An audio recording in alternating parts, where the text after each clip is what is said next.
President of the United States, J.D. Vance.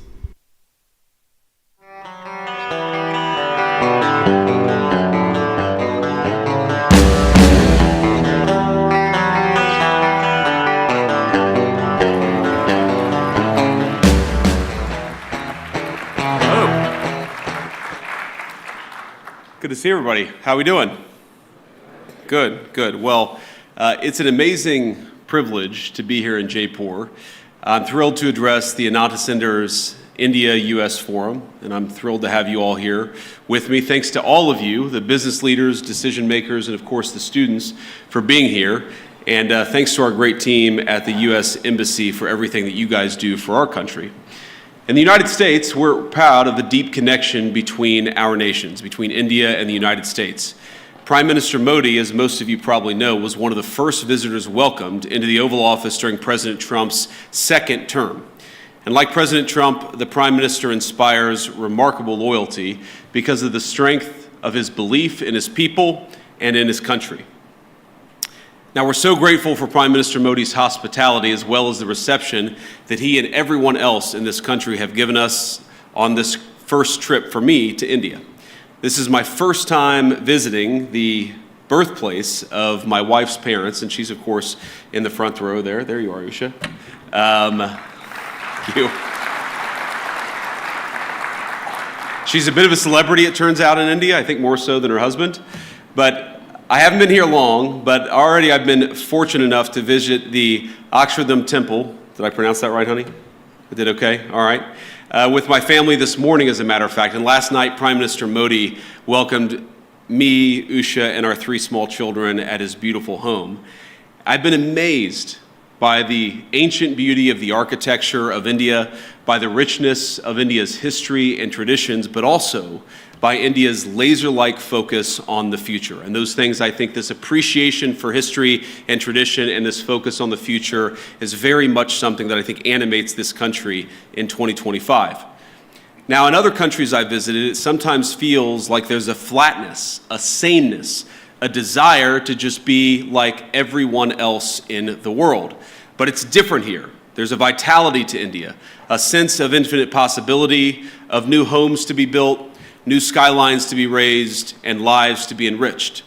And there's a pride in being Indian, a feeling of excitement about the days that lie ahead. Now, it's a striking contrast with too many in the West, where some in our leadership class seem stricken by self-doubt and even fear of the future. To them, humanity is always one bad decision away from catastrophe. The world will soon end, they tell us, because we're burning too much fuel, or making too many things, or having too many children. And so, rather than invest in the future, they too often retreat from it. Some of them pass laws that force their nations to use less power. They cancel nuclear and other energy generation facilities, even as their choices, the choices of these leaders, lead to more dependence on foreign adversaries. Meanwhile, their message to their friends, to countries like India, is to tell them that they're not allowed to grow. Well, President Trump rejects these failed ideas. He wants America to grow, he wants India to grow, and he wants to build the future with our partners all over the globe.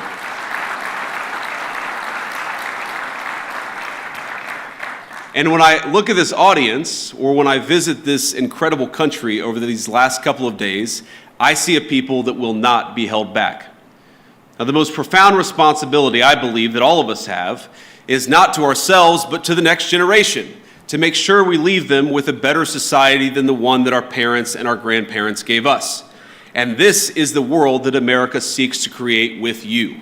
We want to build a bright new world, one that's constantly innovating, one that's helping people to form families, making it easier to build, invest, and trade together in pursuit of common goals. Now, I believe that our nations have much to offer one another. And that's why we come to you as partners looking to strengthen our relationship.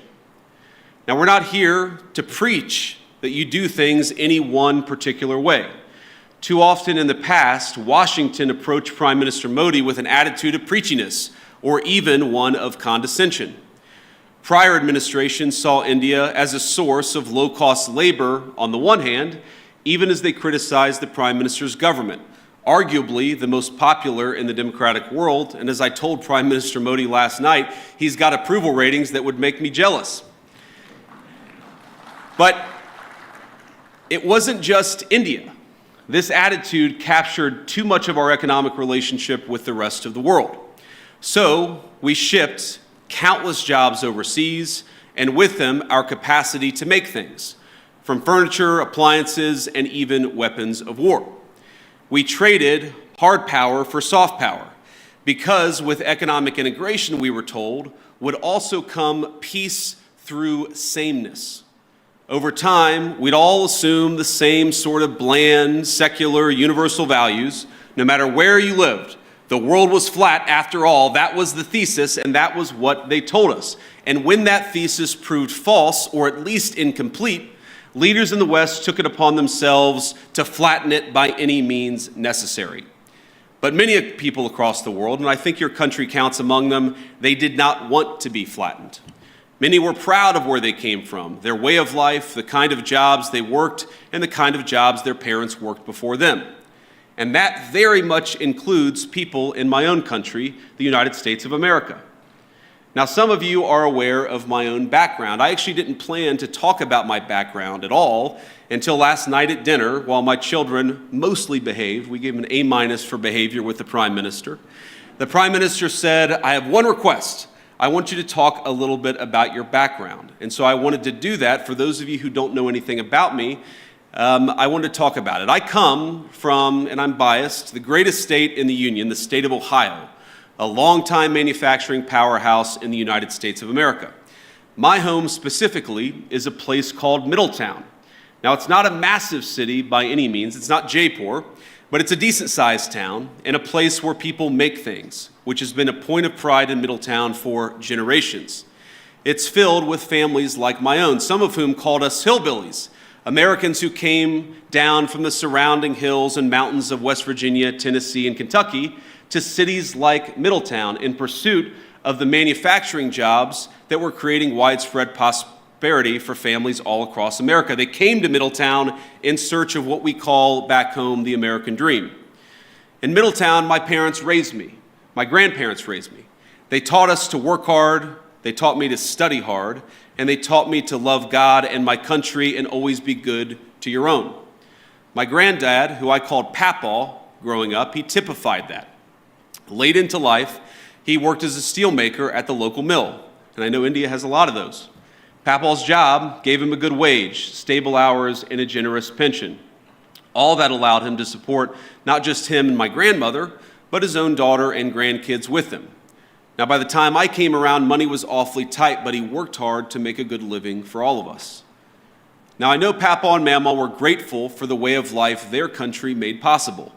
Their generation bore witness to the formation of America's great middle class.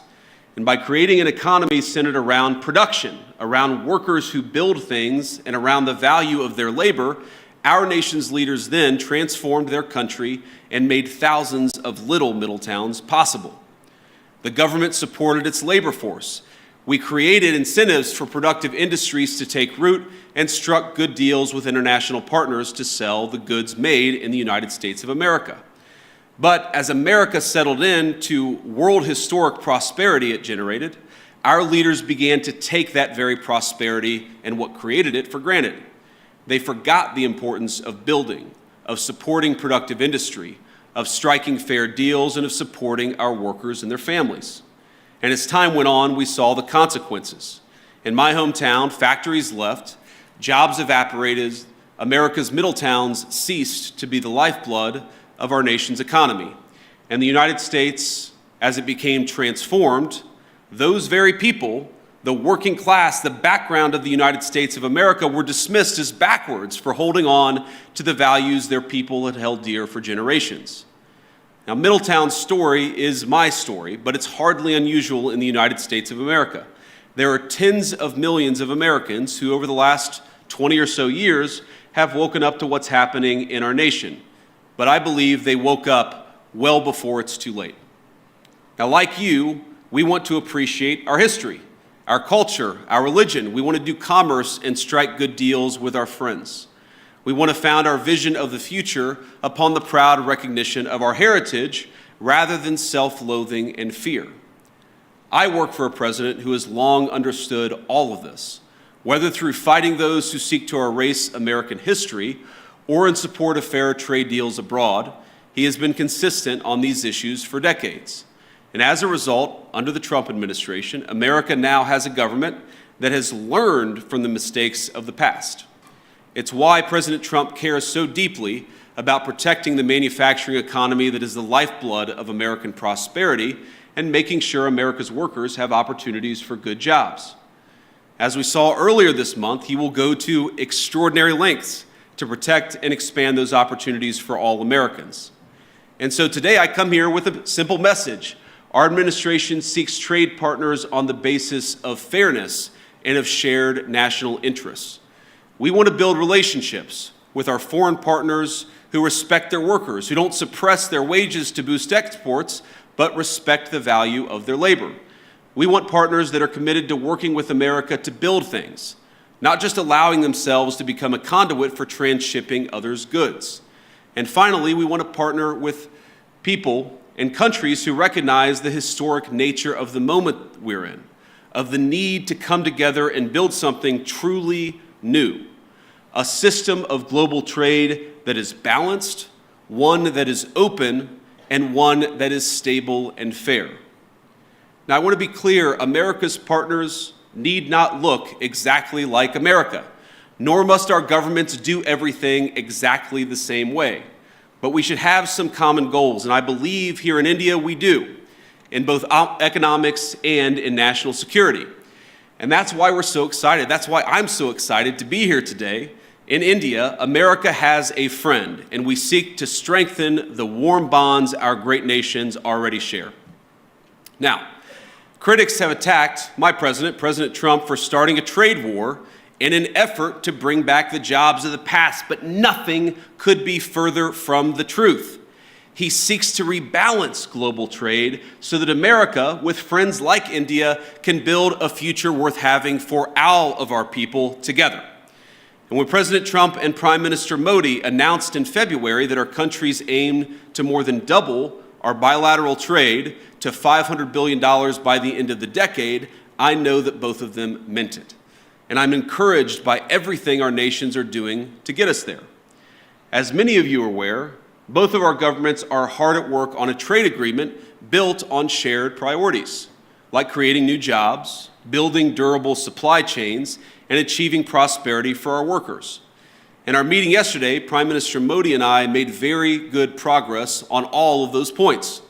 And we are especially excited to formally announce that America and India have officially finalized the terms of reference for the trade negotiation. I think this is a vital step. Thank you.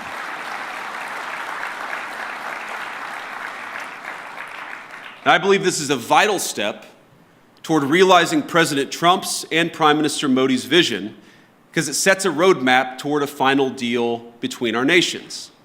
I believe there is much that America and India can accomplish together. And on that note, I want to talk about a few areas of collaboration today, how India and the United States can work together.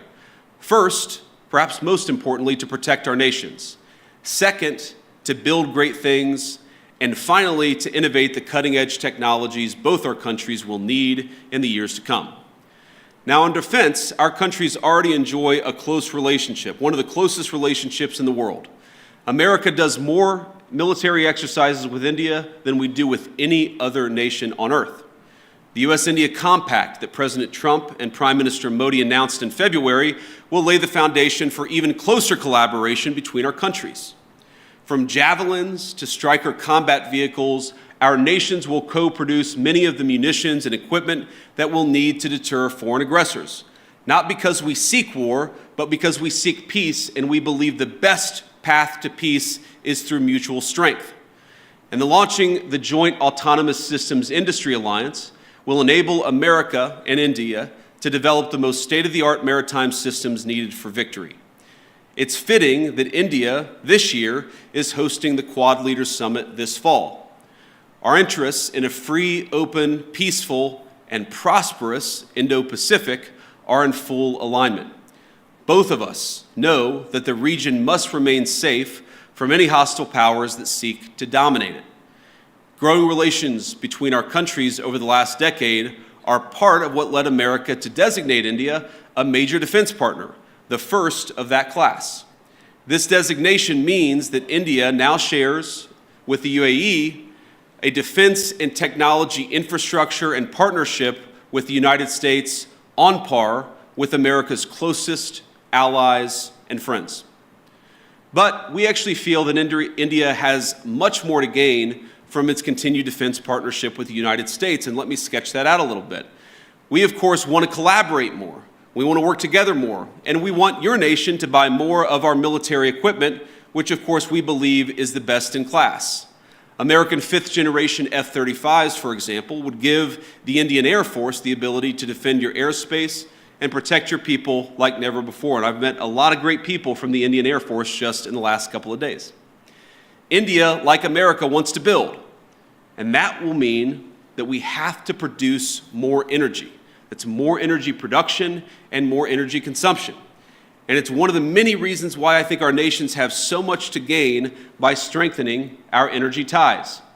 As President Trump is fond of saying, America has once again begun to drill, baby, drill.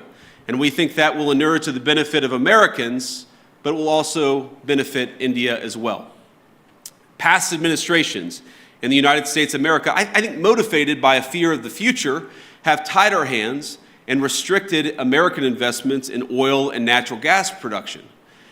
This administration recognizes that cheap, dependable energy is an essential part of making things and is an essential part of economic independence for both of our nations. Of course, America is blessed with vast natural resources and an unusual capacity to generate energy, so much that we want to be able to sell it to our friends like India. We believe your nation will benefit from American energy exports and expanding those exports. You'll be able to build more, make more, and grow more, but at much lower energy costs. We also want to help India explore its own considerable natural resources, including its offshore natural gas reserves and critical mineral supplies. We have the capacity and we have the desire to help. Moreover, we think energy co-production will help beat unfair competitors in other foreign markets. But India, we believe, can go a long way to enhance energy ties between our nations. And one suggestion I'd have is maybe consider dropping some of the non-tariff barriers for American access to the Indian market. Now, I've talked about this, of course, with Prime Minister Modi. And look, President Trump and I know that Prime Minister Modi is a tough negotiator. He drives a hard bargain. It's one of the reasons why we respect him. And we don't blame Prime Minister Modi for fighting for India's industry, but we do blame American leaders of the past for failing to do the same for our workers. And we believe that we can fix that to the mutual benefit of both the United States and India. Let me give an example. American ethanol, we believe made from the finest corn in the world, can play a tremendous role in enhancing our partnership. And I know our farmers would be delighted to support India's energy security ambitions. We welcome the Modi government's budget announcement to amend India's civil nuclear liability laws, which currently prevent U.S. producers from exporting small modular reactors and building larger U.S.-designed reactors in India. There's much that we can create, much that we can do together.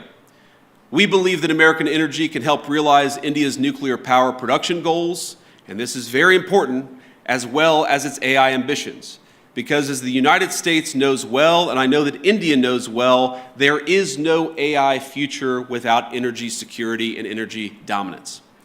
And that brings me to my final point of collaboration. I believe that the technological collaboration between our countries is going to extend well beyond defense and energy.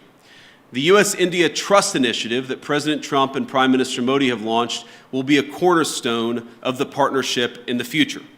It'll build on billions of dollars of planned investments that American companies have already announced across India.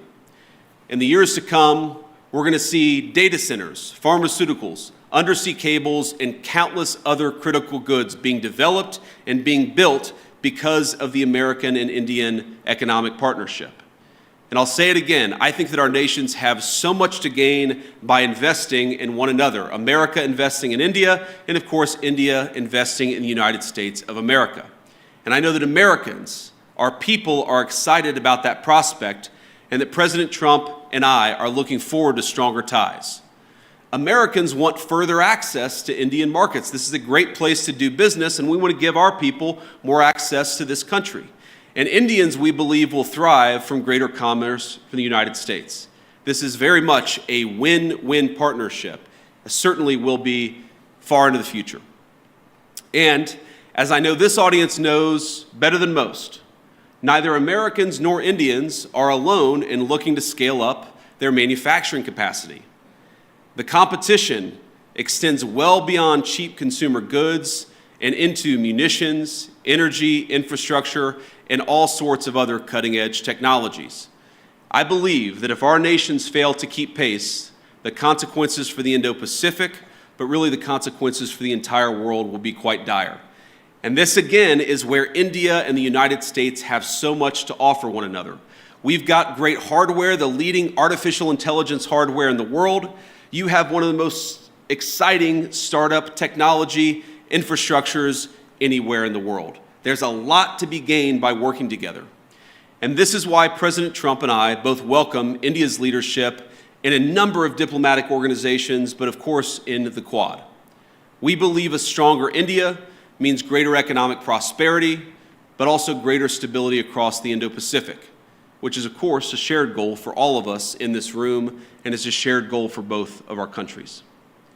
Now, I want to close with one last story, or maybe a couple of stories. So, you know, my son Ewan is 7 years old. He's our firstborn son. And yesterday, after we had dinner at the Prime Minister's house, the food was so good, and the Prime Minister was so kind to our three children, that Ewan came up to me afterwards and he said, "Dad, you know, I think maybe I could live in India."